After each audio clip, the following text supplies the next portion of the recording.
Hi hello ನಮಸ್ತೆ ಎಲ್ಲರಿಗೂ, ಹೇಗಿದ್ದೀರಾ? ನಾನು ಮುಮ್ತಾಜ್. ಬನ್ನಿ ಇವತ್ತಿನ ರೆಸಿಪಿ ನೋಡೋಣ. ಇವತ್ತು ನಾನೊಂದು ಚಿಕನ್ ಮಂದಿ ರೆಸಿಪಿ ತೋರಿಸ್ತಾ ಇದ್ದೀನಿ. ಚಿಕನ್ ಮಂದಿ ಅಂದರೆ ಇದೊಂದು ಅರೇಬಿಕ್ ರೈಸ್. ಇದು ತುಂಬಾ ಟೇಸ್ಟಿಯಾಗಿರುತ್ತೆ, ತುಂಬ ಈಸಿಯಾಗಿ ಮಾಡುವಂಥ ಒಂದು ರೈಸ್. ಇದು ನಿಮಗೆ ಗೊತ್ತಿರಬಹುದು, ಗೊತ್ತಿಲ್ಲದವರಿಗೆ ನಾನು ಹೇಳ್ತಾ ಇದ್ದೀನಿ. ತುಂಬಾ ಟೇಸ್ಟಿಯಾಗಿರುತ್ತೆ.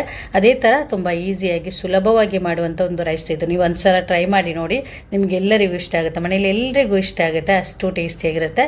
ಡೀಟೇಲ್ ಆಗಿ ತೋರಿಸ್ತೀನಿ ಯಾವ ಥರ ಮಾಡೋದಂತ. ನೀವು ವಿಡಿಯೋ ಸ್ಕಿಪ್ ಮಾಡದೆ ಕೊನೆ ತನಕ ನೋಡಿ. ಆಮೇಲೆ ಇದು ಮಾಡಲಿಕ್ಕೆ ನಮಗೆ ಈರುಳ್ಳಿ, ಟೊಮೆಟೊ ಮತ್ತು ಶುಂಠಿ, ಬೆಳ್ಳುಳ್ಳಿ ಇದು ಯಾವುದು ಬೇಕಾಗಿಲ್ಲ. ನೀವು ಇವಾಗ ಅಂದ್ಕೋಬೇಡಿ ಇದು ಯಾವುದು ಹಾಕದೇನೆ ಯಾವ ಥರ ಇರುತ್ತೆ, ಚೆನ್ನಾಗಿರುತ್ತೋ ಅಂತ. ತುಂಬಾ ಚೆನ್ನಾಗಿರುತ್ತೆ. ನೀವು ಒಂದ್ಸಲ ಟ್ರೈ ಮಾಡಿ ನೋಡಿ. ಬಿರಿಯಾನಿ ರುಚಿ ಅಲ್ಲ, ನೀವು ನೋಡೋದು, ನಾನು ಮಂದಿ ರುಚಿ ನೋಡಿದವರಿಗೆ ಹೇಳ್ತಾ ಇದ್ದೀನಿ. ಬಿರಿಯಾನಿ ಟೇಸ್ಟ್ ಅಲ್ಲ, ಇದರ ರುಚಿನೇ ಬೇರೆ, ತುಂಬಾ ಟೇಸ್ಟಿಯಾಗಿರುತ್ತೆ, ಡಿಫ್ರೆಂಟ್ ಆಗಿರುತ್ತೆ. ನೀವು ಒಂದ್ಸಲ ಟ್ರೈ ಮಾಡಿ ನೋಡಿ. ಬನ್ನಿ ನೋಡೋಣ. ವಿಡಿಯೋ ಸ್ಕಿಪ್ ಮಾಡದೆ ಕೊನೆ ತನಕ ನೋಡಿ. ರೆಸಿಪಿ ಇಷ್ಟ ಆದರೆ ದಯವಿಟ್ಟು ನನ್ನ ಚಾನಲ್ ಸಬ್ಸ್ಕ್ರೈಬ್ ಮಾಡ್ಕೊಳ್ಳಿ, ಹಾಗೇನೆ ಲೈಕ್ ಮಾಡಿ, ನಿಮ್ಮ ಅಭಿಪ್ರಾಯ ಕಮೆಂಟ್ ಮೂಲಕ ತಿಳಿಸಿ. ಬನ್ನಿ ನೋಡೋಣ. ನೋಡಿಲಿ, ನಾನು ಇದಕ್ಕೋಸ್ಕರ 2 ಕ್ಯಾಪ್ಸಿಕಮ್ ತಗೊಂಡಿದ್ದೇನೆ, ಇಷ್ಟು ದೊಡ್ಡ ಕ್ಯಾಪ್ಸಿಕಮ್. ಆಮೇಲೆ ನೋಡಿಲಿ 2 ಡ್ರೈ ಲೆಮನ್ ಬೇಕು ನಮಗೆ. ಇದಕ್ಕೆ ಡ್ರೈ ಲೆಮನ್ ಅಂದರೆ ನಮಗೆ ಸೂಪರ್ ಮಾರ್ಕೆಟಲ್ಲೆಲ್ಲ ಸಿಗುತ್ತೆ, ಇಲ್ಲ ಅಂದರೆ ಅಮೆಝಾನ್ ಶಾಪಲ್ಲಿ, ಆನ್ಲೈನ್ ಶಾಪಲ್ಲಿ ಕೂಡ ಸಿಗುತ್ತೆ. ಅದು ಅರಬಿಕ್ ರೈಸಿಗೆಲ್ಲ ಇದು ಬೇಕು, ಈ ಡ್ರೈ ಲೆಮನ್ ಬೇಕಾಗುತ್ತೆ. ಆಮೇಲೆ ನೋಡಿಲಿ ಚಿಕನ್ ಸ್ಟೋಕು ಬೇಕು ನಮಗೆ. ಒಂದು ಪ್ಯಾಕೆಟಲ್ಲಿ 2 ಕ್ಯೂಬ್ ಇರುತ್ತೆ, ಮ್ಯಾಗಿ ಕ್ಯೂಬ್ ಇದು. ಅದು 2 ಕ್ಯೂಬ್ ಇರುತ್ತೆ ಒಂದು ಪ್ಯಾಕೆಟಲ್ಲಿ ಅಂತ. ನಮಗೆ 3 ಕ್ಯೂಬ್ ಬೇಕಾಗುತ್ತೆ. ನಾನಿವಾಗ 1 kg ರೈಸ್ ಮಾಡೋದು. 1 kg ಸ್ವಲ್ಪ ಜಾಸ್ತಿ ತಗೊಳ್ಳೋದಾದರೂ ಇಷ್ಟೇ ಸಾಕು, 3 ಕ್ಯೂಬ್ ಸಾಕಾಗುತ್ತೆ. ಆಮೇಲೆ ನೋಡಿಲಿ 1.5 tea spoon, 1.5 to 2 tea spoon ಅಷ್ಟು ನಮಗೆ ಜೀರಿಗೆ ಬೇಕು.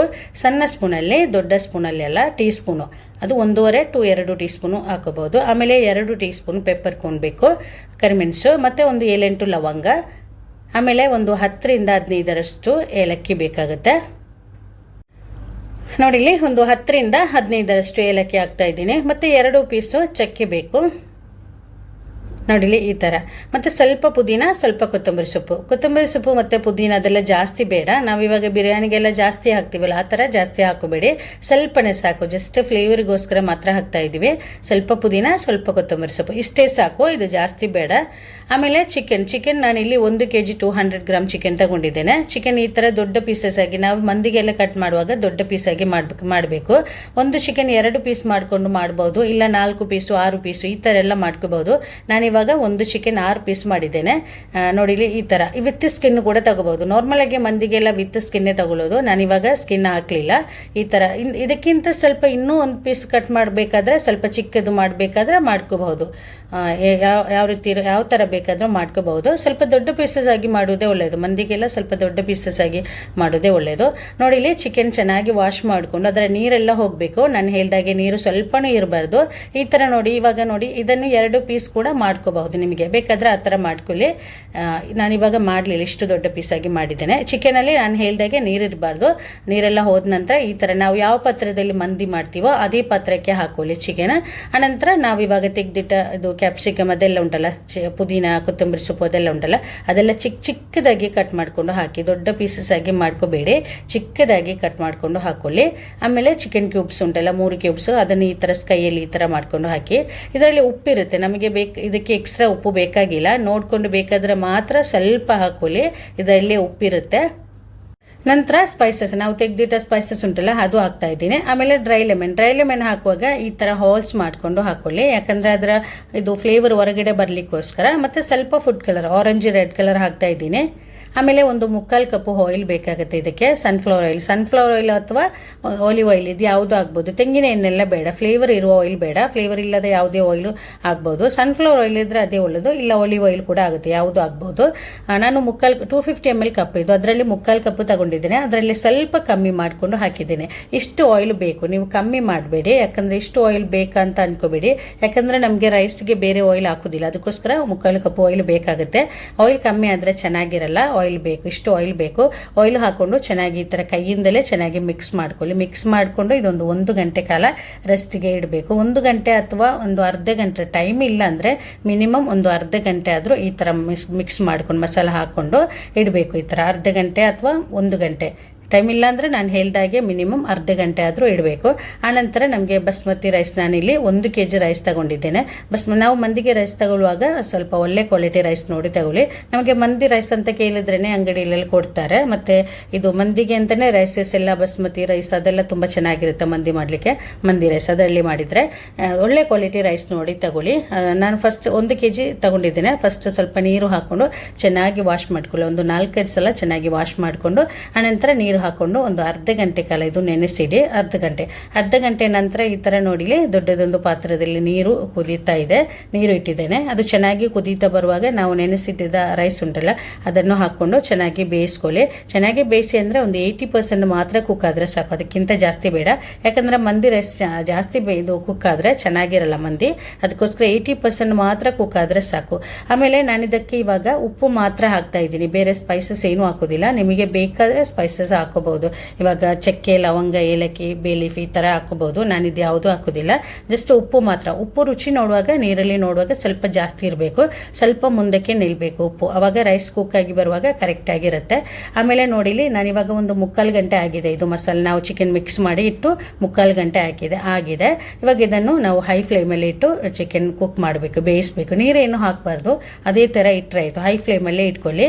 ಸ್ವಲ್ಪ ಹೊತ್ತಿನ ನಂತರ ತಿರುಗಿಸಿ ಹಾಕಿದರೆ ಆಯಿತು ಚಿಕನ್. ಆನಂತರ ಇದಕ್ಕೆ ನಮಗೆ ಚಟ್ನಿ ಬೇಕು, ಮಂದಿ ಚಟ್ನಿ ಮಾಡ್ಕೊಳ್ಳೋ. ಅದಕ್ಕೋಸ್ಕರ 3 ಟೊಮೆಟೊ, ಒಂದು 2 ಎಸಳು ಬೆಳ್ಳುಳ್ಳಿ, ಮತ್ತು ಒಂದು ಇದು ಹಸಿಮೆಣಸು, ಮತ್ತು ಒಂದು ಅರ್ಧ ಭಾಗ ಅಂದರೆ ಚಿಕ್ಕದೊಂದು ಇದು ಈರುಳ್ಳಿ ಪೀಸು, ಚಿಕ್ಕ ಪೀಸು, ಇಷ್ಟೇ ಸಾಕು. ಈರುಳ್ಳಿ ಜಾಸ್ತಿ ಬೇಡ. ಆಮೇಲೆ ಸ್ವಲ್ಪ ಕೊತ್ತಂಬರಿ ಸೊಪ್ಪು, ಇದನ್ನು ಮಿಕ್ಸಿ ಜಾರಿಗೆ ಹಾಕ್ಕೊಂಡು ನಾವು ಕ್ರಷ್ ಮಾಡ್ಕೊಳ್ಳುವ. ಈ ಥರ ಟೊಮೆಟೊ ಕಟ್ ಮಾಡಿಕೊಂಡು ಹಾಕೊಳ್ಳಿ. ಬೆಳ್ಳುಳ್ಳಿ ಸ್ವಲ್ಪ ದೊಡ್ಡ ಹೆಸರು, ಇದು ಚಿಕ್ಕದಾದರೆ ಸ್ವಲ್ಪ ಜಾಸ್ತಿ ಹಾಕೊಳ್ಳಿ. ಒಂದು ಅರ್ಧ ಟೀ ಸ್ಪೂನು ಜೀರಿಗೆ, ಸ್ವಲ್ಪ ವಿನಿಗರ್ ಅಥವಾ ಮತ್ತೆ ಇದು ನಿಂಬೆ ರಸ ಕೂಡ ಆಗ್ಬೋದು, ಯಾವುದು ಆಗ್ಬೋದು. ನಮಗೆ ಹುಳಿ ಎಷ್ಟು ಬೇಕು ಅದಕ್ಕೆ ಬೇಕಾದಷ್ಟು ಹಾಕೊಳ್ಳಿ. ಆನಂತರ ಉಪ್ಪು ಹಾಕೊಂಡು ನೀರು ಹಾಕಬಾರ್ದು. ಇದೇ ಥರ ಕ್ರಷ್ ಮಾಡಿದರೆ ಆಯಿತು. ನೋಡಿಲಿ ಈ ಥರ ಕ್ರಷ್ ಮಾಡ್ಕೊಳ್ಳಿ, ಜಸ್ಟ್ ಕ್ರಷ್ ಮಾಡ್ತೀವಲ್ಲ ಆ ಥರ ಮಾಡ್ಕೊಳ್ಳಿ. ಇವಾಗ ಮಂದಿ ಚಟ್ನಿ ಇಲ್ಲಿ ರೆಡಿಯಾಗಿದೆ. ಬೇಕಾದರೆ ಸ್ವಲ್ಪ ನಾವು ಮಿಕ್ಸಿ ಜಾರ್ ತೊಳ್ಕೊಂಡು ಸ್ವಲ್ಪ ಬೇಕಾದರೆ ನೀರು ಹಾಕೊಳ್ಳಿ, ಜಾಸ್ತಿ ಬೇಡ. ಚಟ್ನಿ ರೆಡಿಯಾಗಿದೆ. ಮತ್ತು ನೋಡಿಲಿ ನಾವು ಚಿಕನ್ ಹೈ ಫ್ಲೇಮಲ್ಲಿ ಇಟ್ಟಿದ್ದೇವಲ್ಲ, ಇನ್ನು ಇದನ್ನು ಚಿಕನ್ ಪೀಸಸ್ ಸ್ವಲ್ಪ ಹೊತ್ತಿನ ನಂತರ ಈ ಥರ ತಿರುಗಿಸಿ ಹಾಕ್ಕೊಂಡು ಇದು ಮೀಡಿಯಂ ಫ್ಲೇಮಲ್ಲಿ ಇಟ್ಕೊಂಡು ಚೆನ್ನಾಗಿ ಬೇಯಿಸ್ಕೊಳ್ಳಿ. ಚಿಕನ್ ಸಾಫ್ಟಾಗಿ ಬರಬೇಕು, ಮೀಡಿಯಂ ಫ್ಲೇಮಲ್ಲಿ ಇಟ್ಕೊಳ್ಳಿ, ಚೆನ್ನಾಗಿ ಬೇಯಿಸ್ಕೊಳ್ಳಿ. ಮಧ್ಯದಲ್ಲಿ ನೋಡ್ಕೊಳ್ಳಿ, ನಾವು ಇವಾಗ ಚಿಕನ್ ಕುಕ್ ಮಾಡಲಿಕ್ಕೆ ಇಡ್ತೀವಲ್ಲ ಅವಾಗ ಮಧ್ಯದಲ್ಲಿ ಓಪನ್ ಮಾಡಿಕೊಂಡು ನೋಡ್ಕೊಳ್ಳಿ. ಇನ್ನು ರೈಸ್ ನೋಡುವ. ರೈಸ್ ನೋಡಿ ಇಲ್ಲಿ ರೆಡಿಯಾಗಿ ಬಂದಿದೆ, ಒಂದು 80% ಎಲ್ಲ ಕುಕ್ ಆಗಿದೆ. ಇಷ್ಟು ಸಾಕು, ಈ ಥರ ಜಾಸ್ತಿ ಕುಕ್ ಆಗಬಾರ್ದು. ಇನ್ನು ಇದನ್ನು ಒಂದು ಸ್ಟ್ರೈನರಲ್ಲಿ ಹಾಕಿಬಿಡಿ, ಒಂದು ಜರಡಿಯಲ್ಲಿ ಹಾಕಿಡಿ.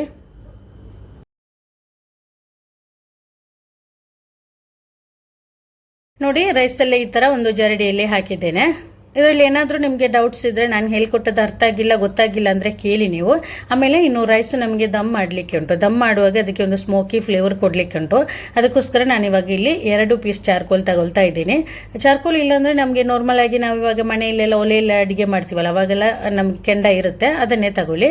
ಈ ಚಾರ್ಕೋಲ್ ಪೀಸನ್ನೇ ನಾನಿವಾಗ ಸ್ಟವ್ ಮೇಲೆ ಇಟ್ಟು ಕೆಂಡ ಮಾಡ್ಕೊಳ್ತೀನಿ. 2 ಪೀಸ್ ತಗೊಳ್ತಾ ಇದ್ದೀನಿ. 2 ಪೀಸ್ ಬೇಕಂತಿಲ್ಲ, ಒಂದೇ ಪೀಸ್ ಸಾಕಾಗುತ್ತೆ. ನಾನಿವಾಗ 2 ಪೀಸ್ ತಗೊಳ್ತಾ ಇದ್ದೀನಿ.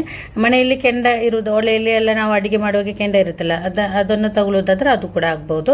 ಇಲ್ಲಿ ನೋಡಿ ಚಿಕನ್ ರೆಡಿಯಾಗಿ ಬಂದಿದೆ. ನಾವು ಇದಕ್ಕೆ ನೀರೇನು ಹಾಕಲಿಲ್ಲ, ಅದೇ ಆಯಿಲಲ್ಲಿ ಈ ಥರ ಕುಕ್ ಆಗಿ ಬರಬೇಕು ಚಿಕನ್ ಬೇಯಿಸ್ಲಿಕ್ಕೆ ಇಡುವಾಗ ಮಧ್ಯದಲ್ಲಿ ನೋಡ್ಕೋಬೇಕು. ಆನಂತರ ನೋಡಿಲಿ ಇದರಲ್ಲಿ ಇದು ಆಯಿಲಲ್ಲಿ ಇರುತ್ತಲ್ಲ, ಆಯಿಲ್ ಸ್ವಲ್ಪ ಈ ಥರ ಒಂದು ಚಿಕ್ಕದೊಂದು ಬೌಲಲ್ಲಿ ತೆಗೆದಿಡಿ. ಅದರ ನಮಗೆ ರೈಸ್ ಮೇಲೆ ಹಾಕಲಿಕ್ಕೆ ಸ್ವಲ್ಪ ಜಾಸ್ತಿ ಬೇಡ, ಈ ಥರ. ಅದರ ಲೆಮನ್ ಕೂಡ ತೆಗೆದಿಟ್ಟಿದ್ದಾನೆ ಅದರ ಮೇಲ್ಗಡೆ ಹಾಕಲಿಕ್ಕೆ. ಆಮೇಲೆ ನಾವು ಇವಾಗ ರೆಡಿ ಮಾಡಿ ಇಟ್ಟಿದ್ದ ರೈಸ್ ಉಂಟಲ್ಲ ಅದನ್ನೆಲ್ಲ ಈ ಥರ ಹಾಕೊಳ್ಳಿ, ಚಿಕನ್ ಮೇಲೆ ಹಾಕೊಳ್ಳಿ ದಮ್ ಮಾಡಲಿಕ್ಕೆ. ಇವಾಗ ಸ್ಟವ್ ಆಫ್ ಮಾಡಿದ್ದೇನೆ ನೋಡಿ. ರೈಸ್ ಎಲ್ಲ ಹಾಕ್ಕೊಂಡು ಇವಾಗ ತೆಗೆದಿಟ್ಟ ಆಯಿಲ್ ಉಂಟಲ್ಲ, ಆಯಿಲ್ ಮತ್ತು ಲೆಮನ್ ಅದೆಲ್ಲ ಹಾಕ್ತಾ ಇದ್ದೀನಿ.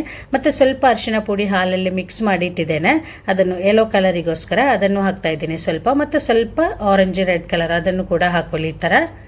ಸ್ವಲ್ಪ ತುಪ್ಪ ಏನೂ ಹಾಕಬಾರ್ದು. ನಾವಿವಾಗ ಬಿರಿಯಾನಿ ಎಲ್ಲ ದಮ್ ಮಾಡುವಾಗ ಬಿರಿಯಾನಿಗೆ ತುಪ್ಪ ಹಾಕ್ತೀವಿ, ಇದಕ್ಕೆ ತುಪ್ಪ ಬೇಡ. ತುಪ್ಪ ಹಾಕಿದರೆ ಅದರ ರುಚಿ ಬದಲಾಗುತ್ತೆ, ಅದಕ್ಕೋಸ್ಕರ ತುಪ್ಪ ಬೇಡ. ಈ ಥರ ಮಾಡ್ಕೊಳ್ಳಿ. ಆಮೇಲೆ ಮಧ್ಯದಲ್ಲಿ ಚಿಕ್ಕದೊಂದು ಬೌಲ್ ಇಟ್ಕೊಂಡು ನಾವಿವಾಗ ಕೆಂಡ ಮಾಡಿಟ್ಟಿದ್ದೇವಲ್ಲ ಅದನ್ನು ಹಾಕ್ತಾ ಇದ್ದೀನಿ. ನೋಡಿಲಿ 2 ಪೀಸ್ ಚಾರ್ಕೋಲ್ ಕೆಂಡ ಮಾಡಿಟ್ಟಿದ್ದೇನೆ. ಅದನ್ನು ಹಾಕ್ಕೊಂಡು ಸ್ವಲ್ಪ ಆಯಿಲು ಹಾಕ್ಕೊಂಡು ಬೇಗನೆ ಮುಚ್ಚಲು ಹಾಕಬೇಕು. ಇದರ ಆವಿ ಹೊಗೆ ಎಲ್ಲ ಹೊರಗಡೆ ಹೋಗಬಾರ್ದು. ಟೈಟಾಗಿ ಮುಚ್ಚಲು ಹಾಕ್ಕೊಂಡು ಇನ್ನು ಸ್ಟವ್ ಮೇಲೆ ಇಟ್ಟು ಇದು ದಮ್ ಮಾಡಿದರೆ ಆಯಿತು. ಒಂದು ಅರ್ಧ ಗಂಟೆ ಅಥವಾ 3/4 ಗಂಟೆ ದಮ್ ಮಾಡಬೇಕು ಸಣ್ಣ ಉರಿಯಲ್ಲಿಟ್ಟು. ಜಾಸ್ತಿ ತುಂಬ ಸಣ್ಣ ಉರಿಯಲ್ಲಿ ಇಟ್ಕೋಬೇಡಿ. ನೋಡ್ಕೊಂಡು ನಾನು ತೋರಿಸ್ತೀನಿ. ಆ ಥರ ಇಟ್ಕೊಂಡು ಒಂದು ಅರ್ಧ ಗಂಟೆ ಅಥವಾ 3/4 ಗಂಟೆ ಎಲ್ಲ ಇಟ್ಟರೆ ಒಳ್ಳೆಯದು. 3/4 ಗಂಟೆ ದಮ್ ಮಾಡಿದರೆ ಒಳ್ಳೆಯದು. ನೋಡಿಲಿ ಈ ಥರ. ಇವಾಗ ನೋಡಿ ನಾನು 40 ನಿಮಿಷ ಇದು ದಮ್ ಮಾಡಿದ್ದೇನೆ. 40 ನಿಮಿಷ ದಮ್ ಮಾಡಿ ನಾವು ಸ್ಟವ್ ಆಫ್ ಮಾಡ್ತೀವಲ್ಲ, ಆಫ್ ಮಾಡಿದ ಕೂಡಲೇ ನಾವು ಈ ಥರ ಓಪನ್ ಮಾಡಬಾರ್ದು. ಒಂದು 15 ನಿಮಿಷ ಇಲ್ಲ 20 ನಿಮಿಷದ ನಂತರ ಈ ಥರ ಓಪನ್ ಮಾಡಿದರೆ ಆಯಿತು.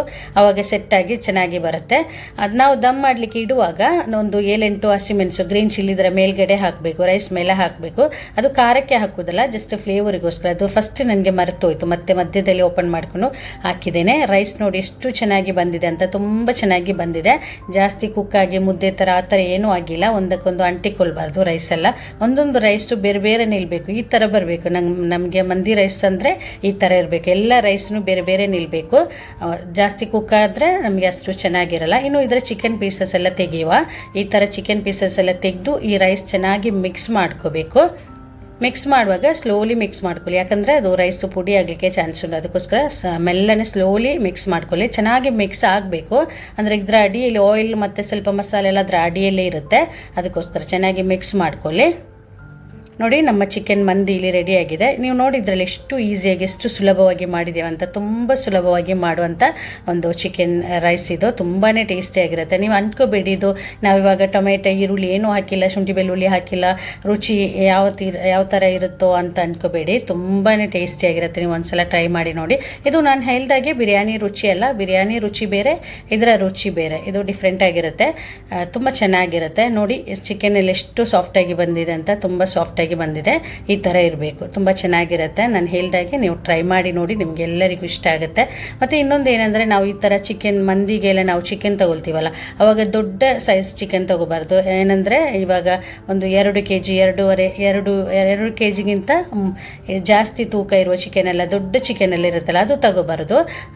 ಯಾವತ್ತು ನಾವು ಮಂದಿ ಎಲ್ಲ ಮಾಡುವಾಗ 1 kg 1.5 kg ಒಳಗಡೆ ಇರುವ ಚಿಕನ್ ತಗೋಬೇಕು. ಆವಾಗಲೇ ಚೆನ್ನಾಗಿ ಬರೋದು. ಆ ಥರ ಚಿಕನ್ ತಗೊಳ್ಳಿ. ನೋಡಿದ್ರಲ್ಲ, ನೀವು ಟ್ರೈ ಮಾಡಿ ನೋಡಿ. ಇವತ್ತಿನ ರೆಸಿಪಿ ನಿಮಗೆ ಇಷ್ಟ ಆದರೆ ದಯವಿಟ್ಟು ನನ್ನ ಚಾನೆಲ್ ಸಬ್ಸ್ಕ್ರೈಬ್ ಮಾಡ್ಕೊಳ್ಳಿ. ಹಾಗೆಯೇ ಲೈಕ್ ಮಾಡಿ, ನಿಮ್ಮ ಅಭಿಪ್ರಾಯ ಕಮೆಂಟ್ ಮೂಲಕ ತಿಳಿಸಿ. ಮತ್ತು ನಿಮ್ಮ ಫ್ಯಾಮಿಲಿ ಫ್ರೆಂಡ್ಸ್ ಜೊತೆ ಈ ವಿಡಿಯೋನ ಶೇರ್ ಮಾಡಿಕೊಡಿ. ನಾನು ಹೇಳಿದಾಗೆ ಇದರಲ್ಲಿ ಏನಾದರೂ ನಿಮಗೆ ಡೌಟ್ಸ್ ಇದ್ದರೆ, ನಾನು ಹೇಳ್ಕೊಟ್ಟದ್ದು ಅರ್ಥ ಆಗಿಲ್ಲ ಗೊತ್ತಾಗಿಲ್ಲ ಅಂದರೆ ಕೇಳಿ, ನೀವು ನಾನು ರಿಪ್ಲೈ ಮಾಡ್ತೀನಿ. ಇನ್ನೊಂದು ಒಳ್ಳೆ ರೆಸಿಪಿಯೊಂದಿಗೆ ಮತ್ತೆ ಸಿಗ್ತೀನಿ. Thank you.